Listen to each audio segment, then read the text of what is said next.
Hello everyone, welcome to Plutus IAS.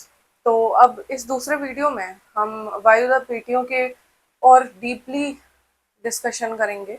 उसमें और deeply हम डाइव करेंगे कि क्या वायुदाब पेटियों से हो रहा है, कहाँ क्या चीज़ हो रही है। तो देखो, हमने ये चीज़ तो देख ली थी कि वायुदाब पेटियां कैसे कैसे बन रही हैं। अब वायुदाब पेटियों के बाद आगे हो क्या रहा है, आपने चक्र पढ़े होंगे वो कैसे बन रहे हैं, तो उनके बारे में हम देखते हैं।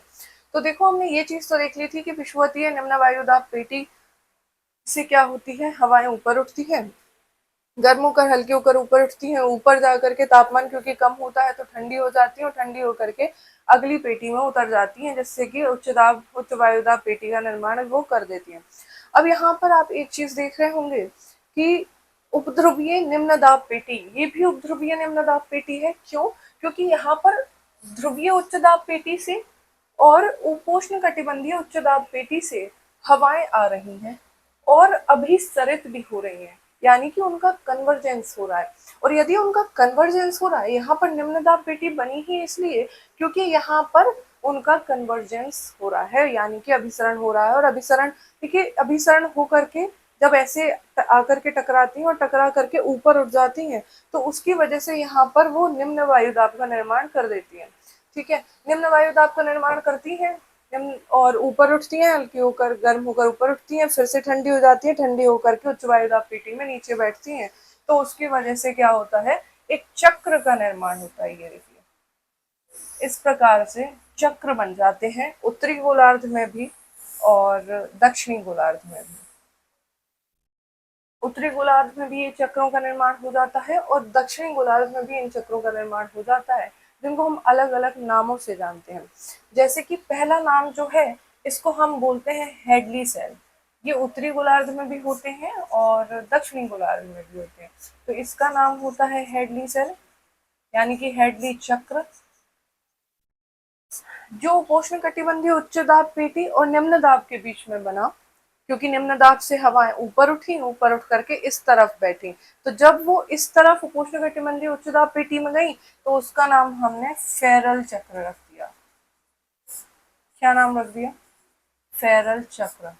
और जब वो ऐसा हुआ, यहाँ पर सेम चीज हुई, तो उसका नाम भी हमने फेरल चक्र रख दिया।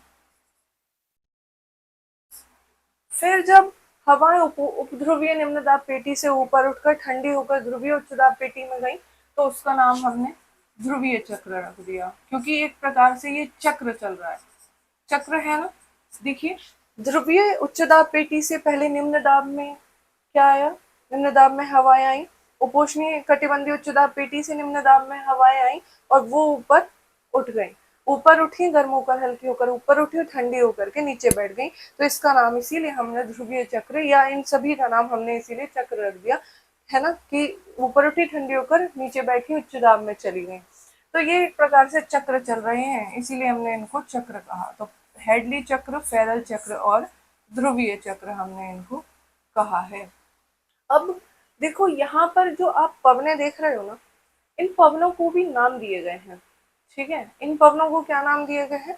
जब आप 0 डिग्री से लेकर के यहाँ 30 डिग्री तक जो पवने देखते हैं, चाहे वो उत्तरी गोलार्ध की बात हो या वो दक्षिणी गोलार्ध की बात हो, जब आप इनमें पवने देखते हैं, तो इन पवनों का जो नाम है, उन उत्तरी गोलार्ध में इन पवनों का नाम रखा जाता है उत्तर पूर्वी व्यापारिक पवने। उत्तर पूर्वी व्यापारिक पवने। और जब दक्षिणी गोलार्ध में हम देखते हैं, तो इनका नाम रखा जाता है दक्षिण पूर्वी व्यापारिक पवने। क्या नाम रखते हैं? दक्षिण पूर्वी व्यापारिक पवने। तो देखो, इनकी दिशा देखो, आप जब भी हमें किसी चीज की दिशा नापनी होती है, तो हम कैसे देखते हैं उसको? हम एक कंपास जैसा बना लेते हैं। देखो, ऐसा हमने बनाया, ये नॉर्थ है, ये साउथ है, ये ईस्ट है और ये वेस्ट है। अब क्या आपको ये नहीं लगता कि ये जिस प्रकार की पवने हैं वो इधर से आ रही हैं, इस जगह से? ये देखो, कंपेयर कीजिए ये वाला और ये वाला।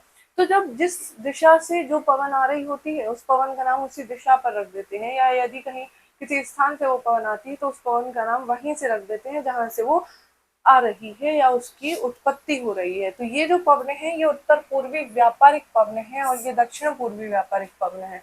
तो व्यापारिक पवनों का व्यापार से कोई लेना देना नहीं है। व्यापारिक पवने इसलिए हम बोलते हैं क्योंकि ये एक जापानी शब्द ट्रेड विंड्स इनका नाम रखा गया है, क्योंकि ट्रेड का मतलब होता है ट्रैक। ये एक जापानी शब्द है और उसका शाब्दिक अर्थ ट्रैक है कि इनका एक ट्रैक होता है, इस वजह से इनको ट्रेड विंड्स कहा गया। उसके बाद यदि आप देखो तो आपको 30 डिग्री से लेकर 35 डिग्री से लेकर आपको 60 डिग्री तक जो पवनें दिखाई देंगी, चाहे वो उत्तरी गोलार्ध में हो चाहे वो दक्षिणी गोलार्ध में हो, उनको हम क्या कहेंगे बताइए? उनको हम पछुआ पवने कहेंगे, क्योंकि देखिए ये आ कैसे रही है, यहाँ से आ रही है और यहाँ कौन सी दिशा दिखाई दे रही है आपको? यहाँ पर पश्चिमी दिशा दिखाई दे रही है, इसलिए यहाँ से जो पवने आ रही हैं उनको हम पछुआ पवने कहते हैं। जैसे उत्तर प्रदेश में कहा जाता है कि पुरवैया चल रही है या पछुआ पवने चल रही हैं, है ना? तो वो पछुआ पवने या पुरवैया यानी कि ईस्टर्लीज। तो ट्रेड विंड्स को भी हम ईस्टर्लीज बोलते हैं, क्योंकि इसको हमने क्या कहा? उत्तर पूर्वी या दक्षिण पूर्वी व्यापारिक पवने। इसके अलावा यदि आप देखोगे यहाँ पर, तो यहाँ पर जो पवने होती हैं ध्रुवीय क्षेत्र में, उनको हम ध्रुवीय पवने कहते हैं। और क्योंकि ये भी पूर्व से आ रही हैं, इसलिए इनको भी हम ईस्टर्लीज यानी कि पूर्वी पवने कह देते हैं। ठीक है, ये देखो इनकी दिशा पूर्व से आ रही है ना, तो इसलिए इनको ईस्टर्लीज कहा जाता है। ये जो चीजें हम पढ़ रहे हैं ये आगे जाकर के जब हम जेट स्ट्रीम पढ़ेंगे उसमें ये बहुत काम आने वाला है। ठीक है, तो जरूरी है कि इन चीजों को हम अभी जान लें और ठीक तरह से याद भी कर लें। ठीक है, तो आई होप आप लोगों को प्रेशर बेल्ट्स, पवने, जो चक्र हैं उनके बारे में चीजें क्लियर होंगी।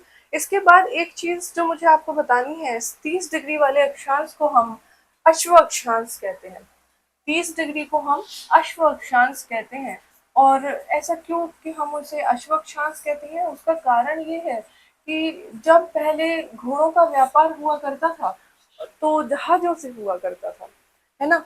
तो 30 डिग्री अक्षांश वाले क्षेत्र में हमने क्या देखा कि यहाँ पर हवाएं जो है वो कन्वर्ज नहीं कर रही। देखिए अभी सरित नहीं हो रही, एक दूसरे से दूर जा रही हैं।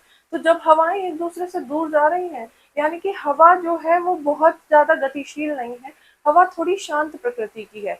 तो जब पहले जहाजों से घोड़ों का आयात निर्यात हुआ करता था, तो वहां पर जहाज जो थे वो हवाओं पर, पवनों पर निर्भर किया करते थे। अब जब पवनें वहां से दूर की तरफ जा रही हैं, उधर की तरफ आ ही नहीं रही हैं, तो जहाज क्या होते थे? जहाज आगे नहीं बढ़ पाते थे। तो यदि जहाज आगे नहीं बढ़ पाते थे तो घोड़ों का वजन जो ज्यादा होता था, तो नाविक क्या करते थे? घोड़ों को फेंक दिया करते थे समुद्र में ही। तो इस वजह से उस अक्षांश का नाम अश्व अक्षांश रख दिया गया। ठीक है, तो आई होप चीजें क्लियर है। उसके बाद अब हम एक नए टॉपिक के साथ मिलते हैं नेक्स्ट वीडियो में। Thank you so much.